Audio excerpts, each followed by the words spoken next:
Aespa haven't even hit 2 years as a group, and their career has been full of ups and downs. From fake rumors to dealing with the idol life, things definitely haven't been easy for them. Here are all the times that Aespa have made us cry. Getting emotional on stage. One of the downsides of K-pop groups debuting between 2019 and 2021 was the pandemic and how much it limited them. Since everyone was still abiding to the rules of social distancing, it meant that there would be no crowds to concerts or music shows to show their support for the groups performing or cheer them on. Aespa, unfortunately, was one of these groups. Even though they had a successful debut and tons of fans to support them, they couldn't meet these fans in person, and the fans had no way of seeing them live either. Yes, they showed their support through album sales and social media, but it wasn't the same as waving their light sticks and screaming to show the girls that they're very much loved and appreciated. Karina said that she wanted to see the audience filled with fans during her Artist on the Rise interview. She shared, "I can't really imagine how it's like to have a full audience. As we're performing, fans in front of us screaming Jimin, I think I'll burst out crying." And true to her words, she did. During their US showcase on June 27th, upon hearing the fans cheer in the audience, Karina started visibly tearing up. She was crying so much when the members were saying their goodbyes that she had to hide her face behind a stuffed toy so the others couldn't see her. But she definitely wasn't the only one that got emotional. In fact, the other Aespa members ended up crying too as they heard the fans in the audience cheer. While it wasn't their first offline performance, they're still new to performing in front of fans, and I doubt they're ever going to get used to it. It's still kinda cute to see them get emotional every time though. It shows just how much they value the people that support and love them. Homesickness. It's normal for idols to feel homesick, especially considering just how hectic their schedules are and how long it takes for them to go back home to their friends and family. Though this doesn't make the fact that these idols sometimes go entire years without seeing their family members less sad. Especially non-Korean idols have it a bit harder in this aspect, considering that they aren't even in the same country as their parents. The Aespa members couldn't hide just how sad they felt because they couldn't go home to visit their families. They made an appearance on a radio show where Karina started talking about how she felt homesick every time it snowed. She said, "My mother really loves the snow, so I feel homesick whenever it snows. I remember how my father shovels the sidewalk." While Karina was talking about this, Ningning was getting visibly emotional as she raised her head and started blinking rapidly in order not to cry. The other members noticed that she teared up, and Karina went to comfort her immediately and asked for tissues, while Giselle and Winter started crying too as they weren't able to hold back their tears. Seeing how easily Ningning cried at the mention of her home and how emotional the other members got was devastating to watch, but it was heartwarming to know that at least they have each other for support in hard times. Ningning must have had it especially hard when she couldn't get comfort from her family at the time when she was receiving tons of hate comments from Korean netizens.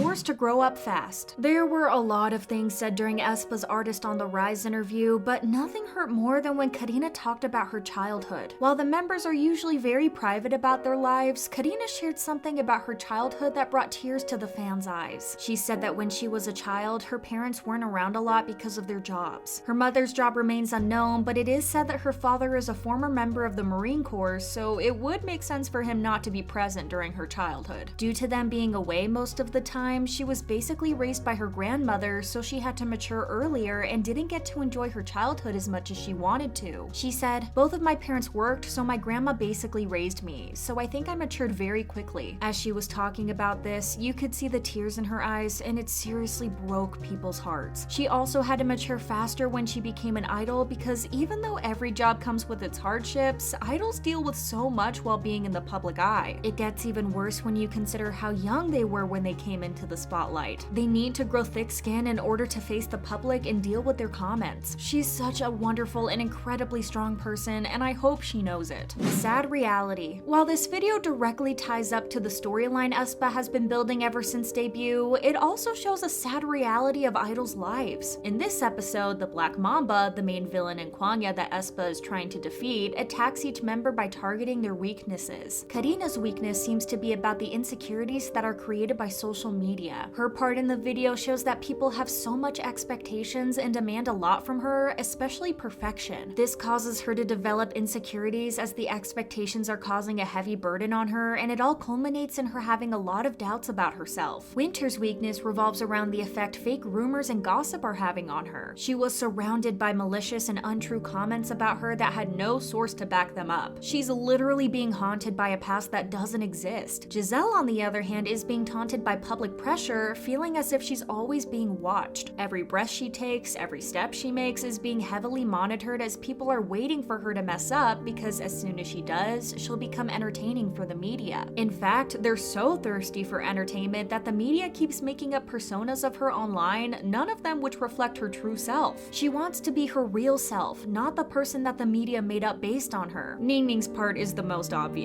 Since she's a hacker in Kwangya, she knows the depth of the online world. Even though she's shown being surrounded by love and positive comments, one hate comment changes anything. In the episode, you can see animations of anonymous netizens watching her fan cams and leaving hate comments. It doesn't take a genius to understand that this video takes heavy inspiration from what happens in the members' everyday lives. Karina, being a top-tier visual and face of the group, faces a lot of pressure from netizens and fans to be this perfect person and maintain a flawless image. Every time she doesn't match up with this image the others have created about her, then she becomes insecure and starts doubting herself. Winter, on the other hand, has faced a lot of rumors regarding her attitude and personality, as too many people try to paint her as something she's not. There were rumors about her quote-unquote true personality, people accusing her of being far-right, and so much more. She's only human, so it's natural that rumors about her being a horrible person who hurts others intentionally will affect her in some way or another. As we're all aware, Giselle has been a target of the media and K-pop fans for a while now, as everyone loves to hate on her. Ever since the incident where she mouthed the N-word, every time she's in front of the camera, everyone waits for her to mess up so they can use her as a punching bag for everything. The amount of times I've seen aunties follow Aespa content just so they can catch Giselle slipping and hate on her is simply horrible. Ningning's part doesn't need to be explained. Being the only Chinese member, she can't even breathe without Korean netizens being on her neck, calling her names, and telling her to go back to her country. While this is a video for the storyline, it also exposes a sad reality about the things the girls face every day, and I can't help but getting emotional thinking about what they deal with. They're so strong for this. Skipping songs. Winter confessed that the first time the members heard their song on the radio, they were in a taxi. Winter said, "When I heard our song on the radio, I was in a taxi." But then she revealed that instead of turning up the volume louder, the driver actually skipped their song altogether. Winter revealed that the experience made them laugh, and it turned out to be a positive memory for all of them, although it did hurt at first. She said, "It made me want to do more genres to show that Aespa can do energetic and powerful songs, but there are people with other preferences like emotional songs, groovy songs." The memory must be a funny joke for the members, but imagine being a rookie with the pressure of debuting on your shoulders, and the first time you hear your group song on the radio, the driver actually takes the time to skip it. It did show Winter the possibility of all the genres Aespa could do in future comebacks, but it makes fans sad to think about. What are your thoughts on this? Thank you so much for watching, and I'll see you next time. Bye!